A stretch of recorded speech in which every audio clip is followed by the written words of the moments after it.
Hi, this is Tajci, and thank you for tuning in. But thank you really for showing up, for being here, for posting your comment, for being engaged, and most importantly, for being open to make the change within and then bring that change into the world. I love the comments, and one of the first ones was from my friend Zoltan, who said, hey Tajci, are you going to be able to keep up with this? I mean, this is a big commitment you're making to show up every week.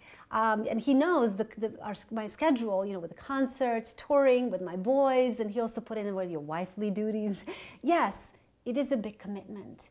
And it is a change in my schedule and also in the way I come here to you. It's different. And every change that we make in our lives, every commitment to the change is a little scary, even when we feel passionate and joyful and ready to make that change. Now, some of us are so afraid that we won't be able to keep up with it, that we don't even commit to it. We're so afraid of failure that we never even try. Some say, okay, I'll take 40 days, like 40 days of Lent, and I'll make a change, and then I'll see what happens.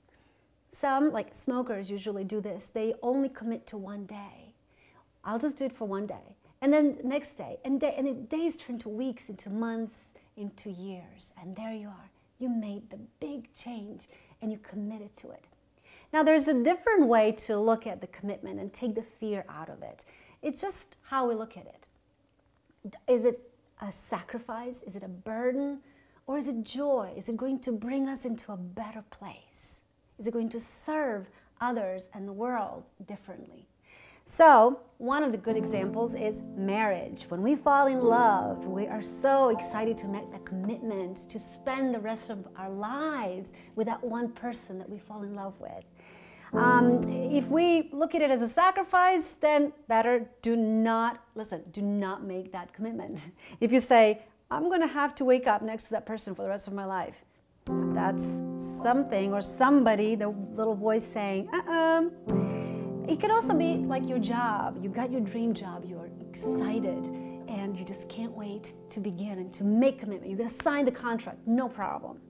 But we are humans, and even the most passionate relationships, most passionate jobs go through phases. So I learned this on a great retreat, and there's phases, and this is across the board, can be applied across the board.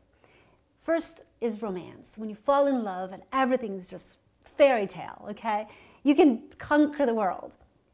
Second is disillusionment, when you realize, okay, now your husband's leaving the dirty socks all over and never picking them up. And then disillusionment is like, well, I guess he wasn't as perfect as I thought he was.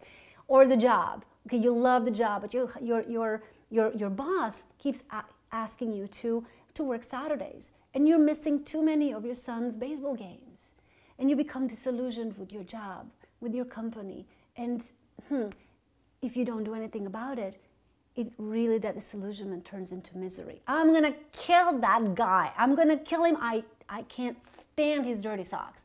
Or I really have to quit my job.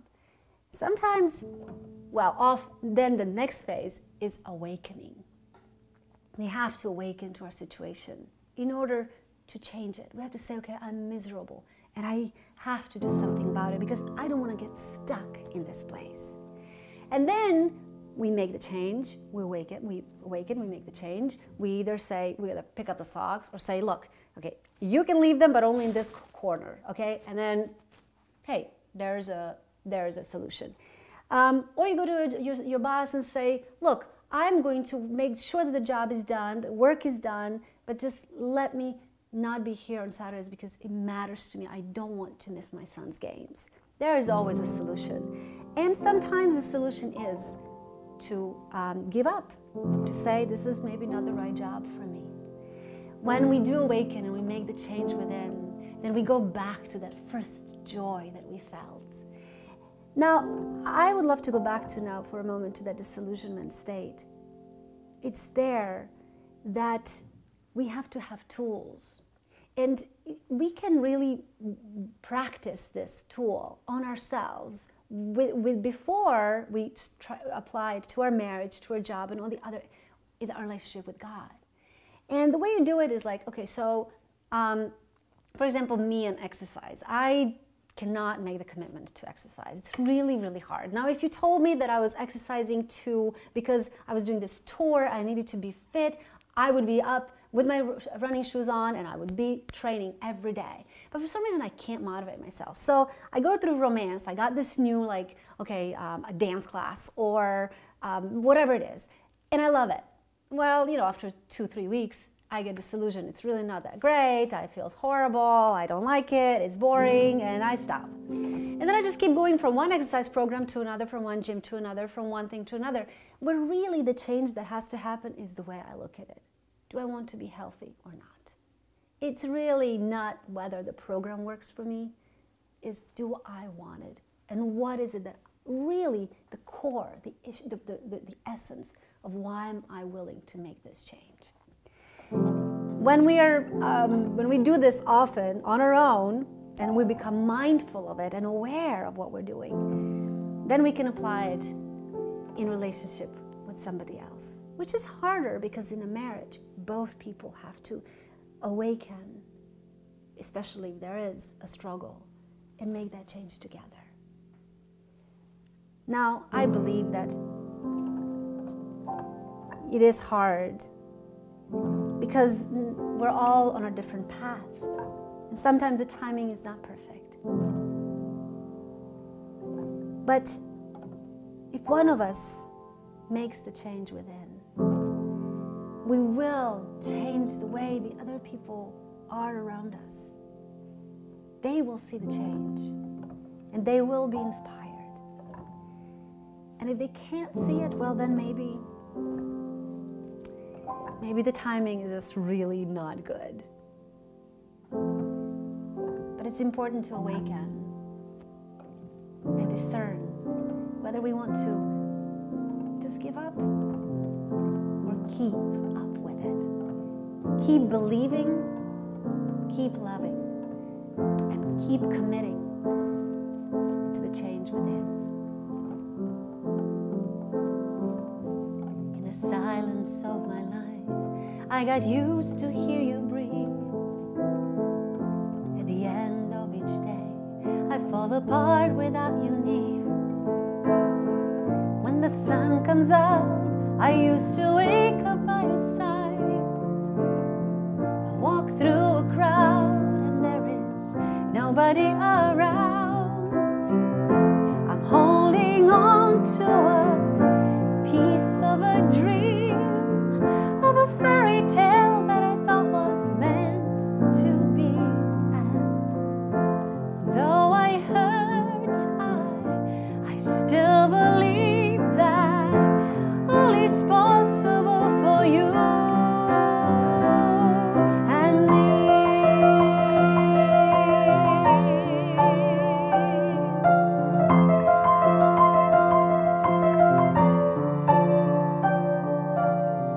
Budi uvijek to što jesi, ne daj da te mijenjaju.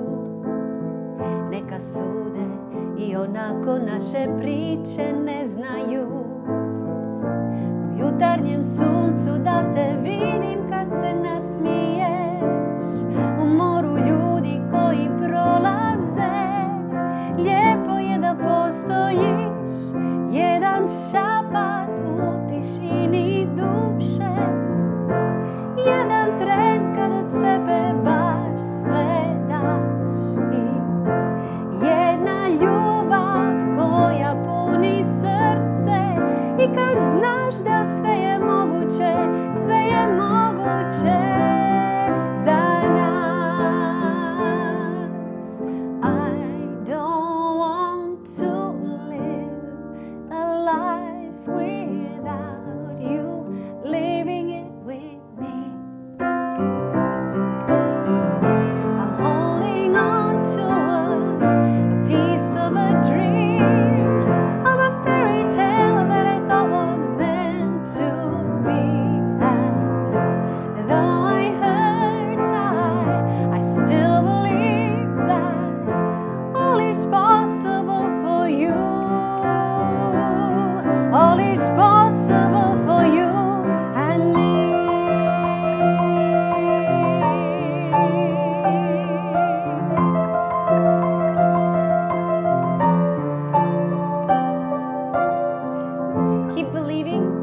is possible. And don't be afraid to commit to a change. You can do it, I can do it, and we can do it together. Thank you. We'll see you next week. This episode was brought to you by Bill and Kathy Thurno in honor of their work for the Worldwide Marriage Encounter. So please check out the links provided here, and thank you.